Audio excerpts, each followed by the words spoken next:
Breaking news Posani కృష్ణమురళిని కోర్టులో railway కోర్టులో హాజరుపరిచారు పోలీసులు. ఓబులవారిపల్లె పిఎస్లో 9 గంటల పాటు విచారించిన పోలీసులు అనంతరం కోర్టుకు తరలించారు. రిమాండ్కు అప్పగించాలని కోరినట్లుగా సమాచారం.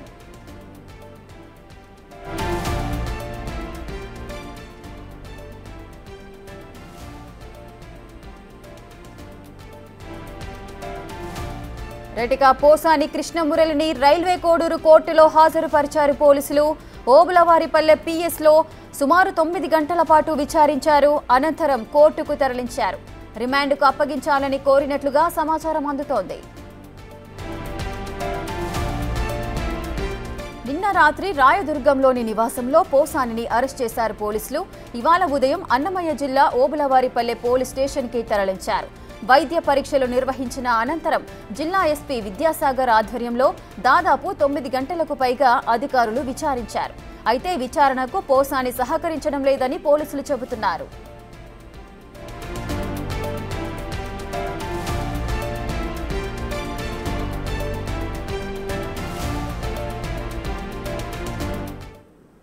మరింత సమాచారం మా ప్రతినిధి దామోదర్ లైవ్ లో అందిస్తారు. దామోదర్, పోసాని కృష్ణమురళిని రైల్వే కోర్టులో హాజరుపరిచారు పోలీసులు. విచారణ ఏ విధంగా జరుగుతోంది, డీటెయిల్స్ ఏంటి?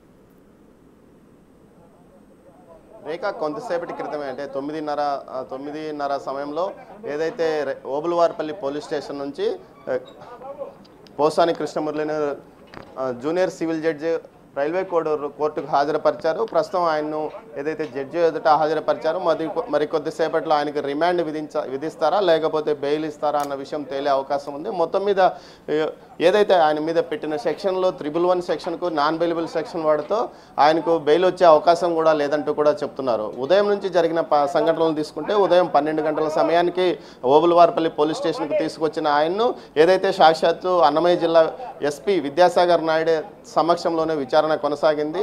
ముఖ్యంగా మణి అనే జనసేన నాయకుడు ఇచ్చిన ఏదైతే ఫిర్యాదు మేరకు ఆయన మీద కేసు నమోదైంది. పవన్ కళ్యాణ్ను ఆయన కుటుంబ సభ్యులను దుర్భాషలాడడంతో పాటు అసభ్య పదజాలంతో దూషించాడంటూ మీడియా సమావేశంలో దూషించాడనే విషయం మీదనే కేసు నమోదు చేశారు. ఇందులో 3 సెక్షన్ల మీద కేసు నమోదైన పరిస్థితి. విద్వేషాలు రెచ్చగొట్టే విధంగాను వ్యక్తిగతంగా ఒక వ్యక్తిని అతని కుటుంబాన్ని దిగజార్చే విధంగా మాట్లాడాడనే విషయంలో కేసు నమోదు చేశారు. దీంతోపాటు ఏదైతే నారా లోకేష్ మీద అదేవిధంగా చంద్రబాబు నాయుడు మీద ఈయన చేసిన విమర్శలను కానీ మాట్లాడిన మాటలను కూడా రికార్డెడ్గా కేసు పెట్టినట్టు తెలుస్తుంది. ఈ నెల 24వ తేదీన మణి అనే వ్యక్తి అతని మీద కేసు పెట్టారు. అయితే మరోవైపు దీనికి సంబంధించి ఏదైతే రైల్వే కోడూరు పిఎస్లో కూడా మరో కేసు ఇతని మీద నమోదైంది. ప్రస్తుతానికి మాత్రం ఓబులవారిపల్లి కేసుకు సంబంధించి విచారణ ఏదైతే మెజిస్ట్రేట్ ముందు హాజరుపరిచారో ఆయన అసలు బెయిల్ ఇస్తాడా లేకపోతే అదేవిధంగా ఏదైతే రిమాండ్కి పంపిస్తాడా అన్న విషయం మీదనే తేలాల్సింది. మరికొంతసేపట్లో ఆయన బయటకు వచ్చే అవకాశం ఉందని చెప్తున్నారు. ముఖ్యంగా ఈ కేసుకు సంబంధించి ఉదయం నుంచి పెద్ద సంఖ్యలో వైసీపీ కార్యకర్తలు అటు ఓబులవారిపల్లి పోలీస్ స్టేషన్తో పాటు ఇటు రైల్వే కోడూరు కోర్టు వద్దకు కూడా వచ్చారు.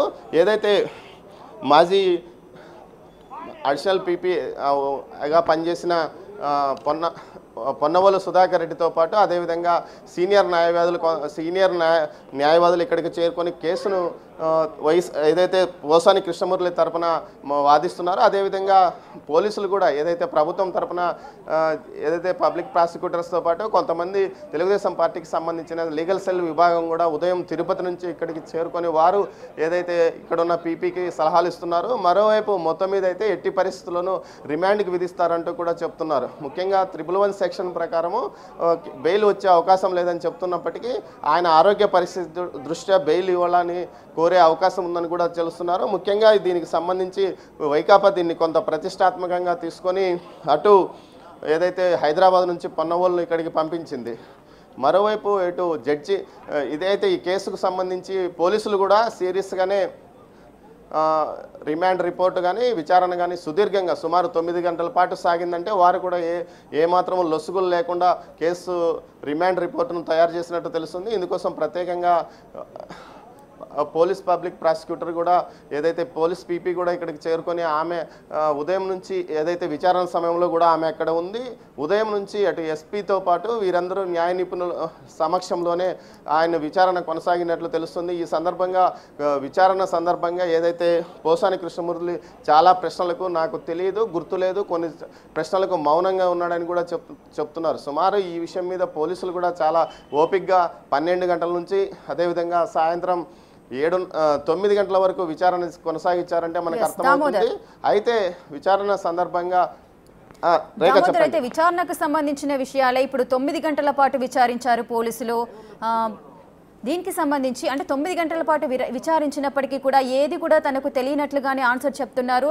ఏ విధమైన సహకారం కూడా అందించట్లేదు, సహకరించట్లేదు విచారణకు అంటూ కూడా పోలీసులు చెప్తున్నారు. ఒకవేళ ఇప్పుడు కోర్టుకి తరలించే సందర్భంలో కూడా పోసానిని మనం చూసినట్లయితే ఆ పోలీసు వాహనంలో చాలా ప్రశాంతంగా కనిపిస్తున్నారు.